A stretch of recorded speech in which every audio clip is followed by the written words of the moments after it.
Hello and welcome back to New UK Rum Club. This is Rum 360 and today we're going to look at a bottle from Guyana called Dorado, aged 15 years. Now, why is this a bit different? Because in 2020 they released a new version of this from the old version. It looks very similar, but there's something very significantly different about it. And the one thing is no sugar. So we'll go into that a little bit later. But why am I tasting this bottle in particular? Well, I think there's a few reasons. But Dorado is one of the rums that I used to really go to before I knew a lot about rum. With that, I used to buy a few bottles a year. I'd share it with my friends. I'd occasionally buy it as a present until I realised a bit more about what was going in it, how sweet it was, and I started to explore other rums. So to be honest, I haven't really been drinking Dorado in these ranges for a couple of years, but because of this, the fact that no sugar, I'm giving it another go. I think also in 2020 the new Demeara GI or geographical identification came out, which puts a lot more restrictions and standards about any rum from the Demeara region. So we can test that, we can have a look with a hydrometer and have a look a bit more detail into what a GI is and what that means for Demeara. So where does this sit in the range? So this is the 15, and I'd say I'd break it down into, there's a range of Dorados, which are the 3, the 5 and the 8. Then at the other end of the scale, you've got a 25-year-old and the rare collections. Now the rare collections look at individual stills, they look at some of the more exclusive blends, they look at much higher ABVs. Again, I've got a video on the rare collections, so do take a look if you want to know a bit more. And in the middle, you have a 12-year-old, a 15-year-old, and a 21-year-old. And the price range is around 40, 55, 95. And prior to me trying this one today, when I saw it before, the 21 is lovely, the 12 is good, but this one was a sweet spot in the middle. And if you had an extra tenner or £15, you'd always try and go for this or find it on discount and get it. Anyway, that gives you what it is. Now, if you go out and buy a bottle, you want to know, are you getting the old bottle or the new bottle? So there's a couple of ways of telling you that. First one is, new bottle is packaged in completely black, whilst the old one is a much lighter beige colour with some red on it. Second one, the old one has 2 red stripes across the front, this one doesn't. Now the third one, which is the really critical one, is that you can look for the Demeara GI stamp, which is there. Hopefully you can see it close up. It's on the box, and if you have a look under the barcode on the bottle, then it's there as well. That will definitely tell you whether you've got the new or the old one, because the old one will not have that. So let's look at the details. Right, so it says 15 on it. What does that mean? So under the new GI classifications, that means it has to be aged for a minimum of 15 years. Now they gave 5 classifications as part of the GI. They have Demeara Rum, which is aged 0 to 2. You've got Old Demeara, which is over 2 years. Cask aged Demeara Rum, which is over 3 years. Special Reserve, which is greater than 12 years. And the Grand Special Reserve, which is over 25. Now, aging a tropical rum over 25 years is kind of rarely done because there'll be nothing left. So this is one of the top. This is the 4th classification, and you can see it here, Special Reserve. So that is aged for a minimum 15 years and is a blend from multiple pots, pot stills, column stills, I believe. I don't know the inner workings of it, but that's where we get to in terms of that. The ABV, what is it? 43%, nicer than the 40s that I've seen in the past. I would like it to get a little bit higher, but again, personal preference, and that's just me. It is aged in the tropics. That is part of the GI classification as well. So it's got to be aged in Guyana. As I say, the dosage is 0%. So one of the things I thought we'd do, I spent 10 quid on a hydrometer test. You've seen a number of people do this. I just wanted to know for myself. So apparently what you do, you get a column, you fill it with your rum of choice,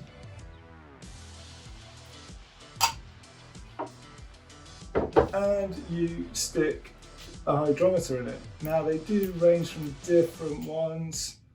This one goes from 40 to 70%, and what I'm expecting to see is that it sits around 43. Now this is actually, let's give it a bit of a tap. This is sitting at around 40 to 41%. Now what that says, you know, if it's true or not, is that it's saying that there may be a little bit of sugar in there. But if that was the case, you're talking 4 or 5 grams compared to the old one, which was around 31 grams. And if we look at what 31 grams actually means, that's really on the sweeter side of what you'd expect from a rum. A lot of the Soleros do have sugar added, or they have a sweetness in them, and you may get 10 to 20 grams, but the old one was 31. So what do we tell from that? We can see that it does suggest that there is some sugar in it, but significantly less, and under 5 grams, okay, that's something that is worth having a look at.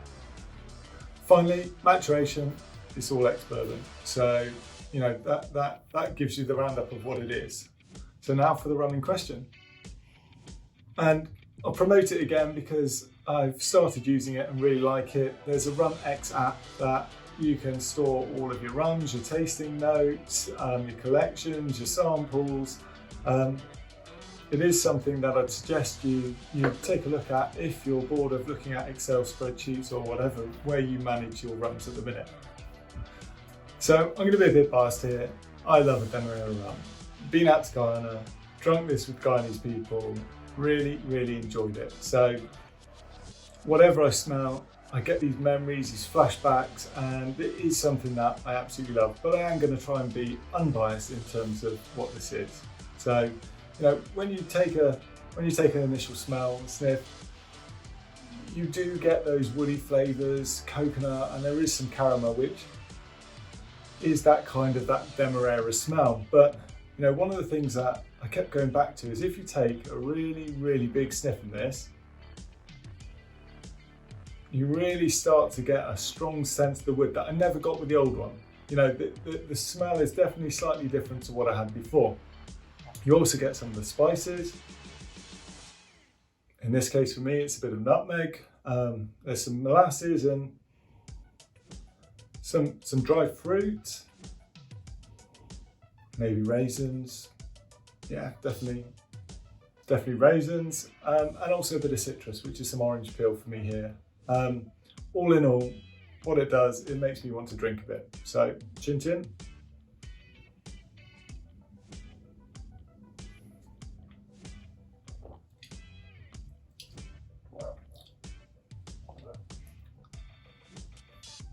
Now that definitely tastes different to the last one. You know, it is a bit more warming. It's definitely not as sweet. You've definitely got a much stronger woody flavour. You can still taste the tropical fruits like coconuts, the caramel's kind of warming to a toffee flavour.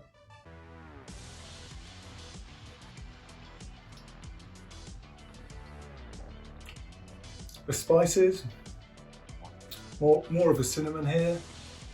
And again, the raisins are carrying through as well. But I tell you what, that is quite a velvety thing. You know, it's 43%. It does taste good in the mouth. And it doesn't go straight away. You know, what I am starting to get now is some spice again, maybe some pepper in there. But there are some hints of chocolate, maybe darker chocolate, maybe a bit of coffee. But either way, I'm definitely not disappointed with that. It is very different to the old one though. I have to say, if I was to try the old one now, and I probably should have done it like Ready Set Rum did, he got himself a sample and compared them side by side. Yeah, I think that would be a very different opinion on what I thought of the old one.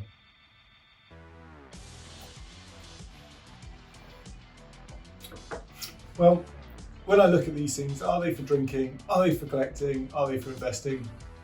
No, this is one of the main range. This is a drinking rum.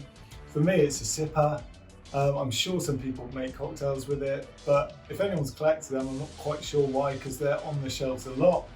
And is it an investment? No, but if you want to buy to invest and stick it on one of the auction sites for us to buy at a much reduced price, then I'll quite happily pick up a cheaper bottle. So what do I think? Well, I did rate this on RunX. I rated it as 79 out of 100, which for me is very good. I think that's a very, very fair representation of it. If I was putting my biased hat on, I'd probably have it in the early 80s. But for me, this is a leap forward. I spent a couple of years not touching some of the Eldorados because of the sugar. So the fact that it's dropped down, as I say, the hydrometer test suggests that it might be having still some there, but completely different from the 31 grams that have been seen by other people. So look, for me, it's a good sipper. Maybe a little bit stronger would be nice. So if you had the 21, I think that's a little bit stronger, might give that a go. And really the flavours are just more prominent than the old one. There's definitely more wood, more spice, more enjoyable, and this is something that I will start to recommend and drink with friends again, which I think is a great summary. So thank you very much for watching. The bottle in question was the Eldorado 15-year-old 2020 with the no sugar or very little sugar. This is UK Rum Club. This was Rum 360. Thank you very much.